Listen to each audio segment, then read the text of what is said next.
අයිබෝවන් යාළුවනේ ඔන්න අද අපි අරං ඇවිල්ලා තියෙනවා 2009 වර්ෂයේ ඉන්දියාවේ රිලීස් වෙච්ච වික්ටර් කියන ක්‍රිකට් ෆිල්ම් එක. මේ චිත්‍රපටයේ ලෝක ප්‍රසිද්ධ ක්‍රිකට් ක්‍රීඩකයන් විශාල ප්‍රමාණයක් රංගනයෙන් දායක වෙනවා. සනත් ජයසූරිය, කුමාර සංගක්කාර, අජන්ත මෙන්ඩිස් සහ බ්‍රෙඩ්ලි ඒ අතර. මේ කතාවේ ප්‍රධාන චරිතය වෙන්නේ විජේ ශේකවත්.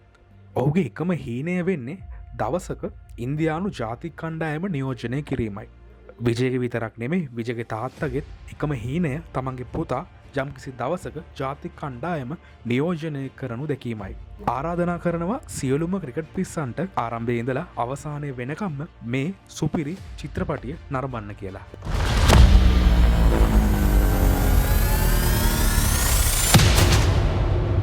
කතාව ආරම්භ වෙන්නේ විරෝධතාකරුවන් පිරිසක් එක්තරා නිවසක් ගිනි තියෙන අවස්ථාවකින්. හැබැයි මේ නිවස ඇතුළේ ඉන්නේ විජයගේ තාත්තා. ඇයි මේ විදිහට විජයගේ නිවස ගිනි තියන්නේ? මොකක්ද ඒකට හේතුව? කතාව ඉස්සරහට යනකොට හැමෝටම ඒක තේරුම් ගන්න පුළුවන්.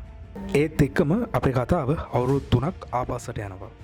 මේ දර්ශනයෙන් අපිට පේනවා විජය ක්‍රිකට් තරගයක් අතරතුර දක්ෂ ලෙස පන්දුවට පහර දෙන අවස්ථාවක්. අවුරුදු 7ක් තිබුණේ තරගයේ ශතකයක් වාර්තා කරනවා. නමුත් කොච්චර දක්ෂතා තිබුණත් අවසානයේ දෝෂිත තේරීම් කමිටු සමාජිකයන් නිසා ඔහුට සුදුසුකම් ලබා ගැනීමට අවස්ථාව ලැබෙන්නේ නැහැ. විජේ මේකට ගොඩක් කලකිරීමෙන් ඉන්නේ. මේ ඉන්නේ නන්දනී. විජේගේ කුඩා කාලේ ඉඳලම හොඳම මිතුරිය. ඇය විජේව සෑහෙන්න විශ්වාස කළා.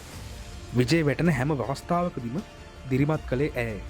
නමුත් එක්තරා අවස්ථාවක විජේගේ පුහුණුකරු විජයට යෝජනා කරනවා දැල්පන්තු පිතිකරුවෙක් ලෙස ඉන්දිය සංචිතයට එක්වෙන්න කියලා.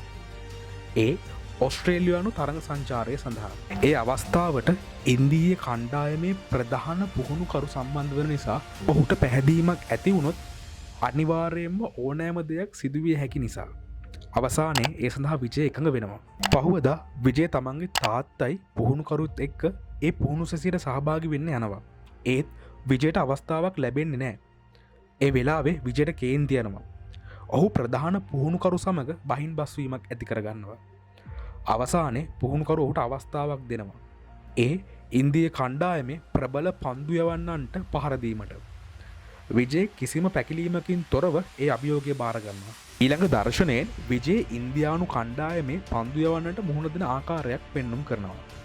පළමු පන්දුව යවන්නේ ඉන්දියානු කණ්ඩායමේ ප්‍රබල වේග පන්දු යවන්නා වන ආශීෂ් නෙහ්රා. විජයගේ ඇස්වලට වැඩ්ඩු ආලෝකයන් නිසා පළවෙනි පන්දුවට විජයට මුහුණ දෙන්න හම්බෙන්නේ නෑ. ඒ කෙලින්ම ඇවිල්ලා කඩුල්ලේ වදිනවා. ඒකට හැමෝම hina වෙනවා. මොම්බායි සමග පැවැත්වෙන රංජි තරගය සඳහා ක්‍රීඩා කරන්න. ලද අවස්ථාවෙන් උපරිම ප්‍රයෝජන ගන්න විජය ඒ තරගයේ ද්විත ශතකයක් වාර්තා කරන්න සමත් වෙනවා. අවසාන විජයගේ හීනය සැබෑ වෙනවා. ඔහු ඔස්ට්‍රේලියානු තරගය සඳහා ඉන්දීය කණ්ඩායමට ඇතුල් වෙනවා. පළමු තරගය ආරම්භ වෙනවා. ඒ වෙනකොට ඔස්ට්‍රේලියානු කණ්ඩායමේ ප්‍රබලම වේගපන්දු යවන්න වන බ්‍රෙඩ්ලි ඉන්දීය පිතිකරණ බලෑනිය සුණු විසුණු කරන්න පටන් අරන් ඉවරයි. පිතිකරණය සඳහා ඊළඟට අවස්ථාව ලැබෙන්නේ විජයට. හැබැයි බ්‍රෙඩ්ලි ඔහුව පිළිගන්නේ ඔළුවට බවුන්සර් පන්දුවක් යවලා. විජය ඒකට උත්තර දෙන්නේ 6 පාරකින්. ඒ වගේම ඉන්දියාව ඒ තරගයේ දිනනවා.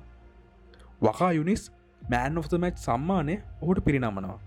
ඒ විතරක් නෙමෙයි විජය දෙවනි තරගයේ ශතකයක් වාර්තා කළා ඉන්දියාව ජයග්‍රහණය කරන්න සමත් වෙනවා. පිට තුන්වෙනි වතාවටත් ඔහු තවත් ශතකයක් වාර්තා කරන්න සමත් වෙලා වීරයෙක් විදිහට නැවතත් ඉන්දියාව බලා පිටත් වෙනවා. විජයගේ මේ දක්ෂතා එක්ක විජය ජනප්‍රිය වෙනවා. විජයට කළමනාකරුවෙකු හම්බ වෙනවා. ඔහු ඇන්ඩි සිං. ඔහු ඒ වෙනකොට ජයසූරිය, ගවස්කාර්, බෙට්ලි වැනි ප්‍රබල ක්‍රීඩකයන්ගේ කළමනාකරු. ඒ අවස්ථාවේ ඇන්ඩි විජයට කෝටි 4ක චෙක්පතක් ලබා දෙනවා. විජයගේ දක්ෂතා නිසා සවුත් අප්‍රිකා තරගය ජයග්‍රහණය කරන්න ඉන්දියාවට පුළුවන් වෙනවා. විජය ආරම්භයේදී තමන්ගේ කීර්තිනාමයට හානි වන අශෝභන වෙළඳැන්වීම් සියල්ල ප්‍රතික්ෂේප කරනවා. ඊළඟට එංගලන්ත සංචාරය සහ පාකිස්තාන තරඟාවලිය. සුපුරුදු පරිදි විජය තමන්ගේ දක්ෂතා පෙන්눔 කරන්න සමත් වෙනවා. නමුත් ඔහු ඔහුගේ ජයග්‍රහණය සමරන්න මත්පැන් පානයට යොමු වෙනවා. වසරේ එක් දින ක්‍රීඩකයා ලෙස විජයව නම් කරනවා.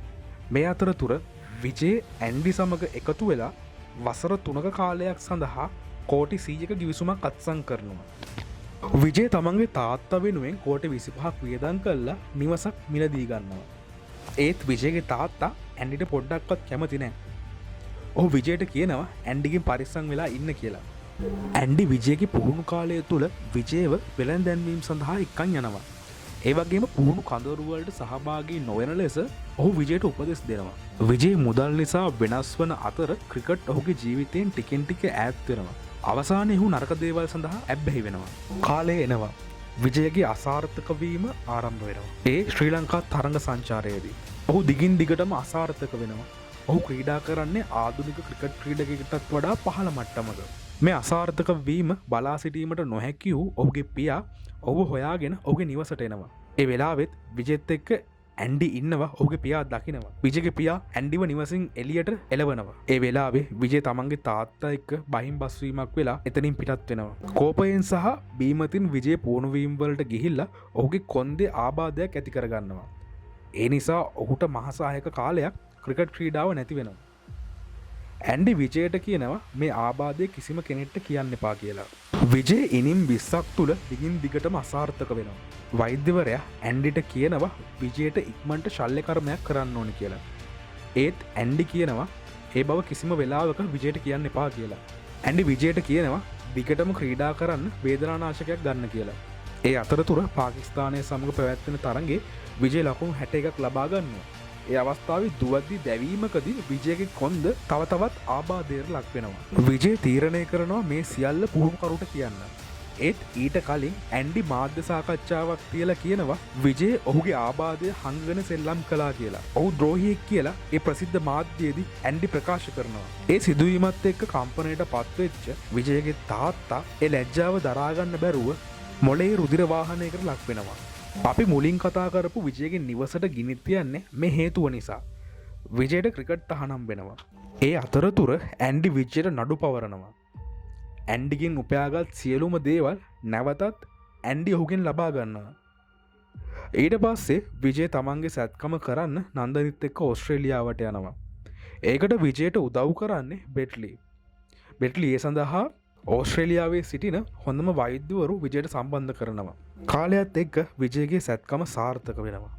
ඒ අවස්ථාවේ විජය තේරුම් ගන්නවා තමන්ට කොච්චර ප්‍රශ්න ආවත් හැම වෙලාවෙම තමන්ගේ ළඟින් හිටිය එකම එක්කෙනා නන්දනී කියලා. විජයට නන්දනී ගැන ආදරයක් ඇති වෙනවා. ඔහු නැවතත් තමන්ගේ උපන් ගමට එනවා. නමුත් ඔහුගේ පියා ඔහුව හම්බෙන එක ප්‍රතික්ෂේප කරනවා. එහි ප්‍රතිඵලයක් විදිහට විජය තේරුම් ගන්නවා මේ හැම දෙයක්ම තමන්ට විතරයි වෙනස් කරන්න පුළුවන් කියලා. විජය තනියම ඔහුගේ පුහුණුවීම් පටන් ගන්නවා. රංජි කුසලානය තුළ නැවතත් ඔහුගේ ආධිපත්‍ය පතුරනවා. ඒ අතර කාලය තුළ අවතත් ජාතික කණ්ඩායම නියෝජනය කරන්න. හැබැයි කිසිම තරගයක් විජයට ක්‍රීඩා කරන්න හම්බ වෙන්නේ නැහැ. ඔහු අතිරේක ක්‍රීඩකයෙක් විදිහට කණ්ඩායමේ ඉන්නේ. ඔහු ඒ පිළිබඳ ගොඩක් දුකින් ඉන්නේ. ඒ වෙනකොටත් ඉන්දියානු කණ්ඩායම අවසාන මහා තරගයට තීරලා ඉවරයි. පුහුණුවීම් අතරතුර රෝහිත් ශර්මා ආබාධයකට ලක් වෙනවා. පුහුණුකරුට ඒ සඳහා ආදේශක ක්‍රීඩකයෙක් අවශ්‍ය වෙනවා. අවසානයේ පුහුණුකරු විජයට අවස්ථාව ලබා දෙනවා.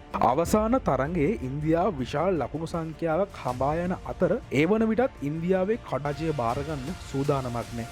දිගින් දිගටම පුහුණුකරු සහ වෛද්‍යවරයා සමග වාද කරන විජය ඔහුට අවස්ථාව ලබා දෙන ලෙස නිරන්තරයෙන් කියා සිටියා. අවසානයේ වෛද්‍යවරයා සහ පුහුණුකරු එම ඉල්ලීම ප්‍රතික්ෂේප කරා.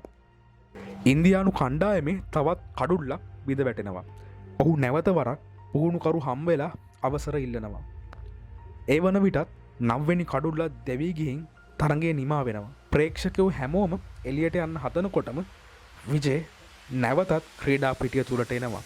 ඒ කෙසේ හෝ තමන්ගේ රට ජයග්‍රහණය කරවන්න බිම වදිනවා. එහි ප්‍රතිඵලයක් විදිහට විජයගේ පෙනීම බොඳ වෙනවා. අවසාන පන්දු 3 තුල ඉන්දියාව කුසලානය ජයග්‍රහණය කරනවා.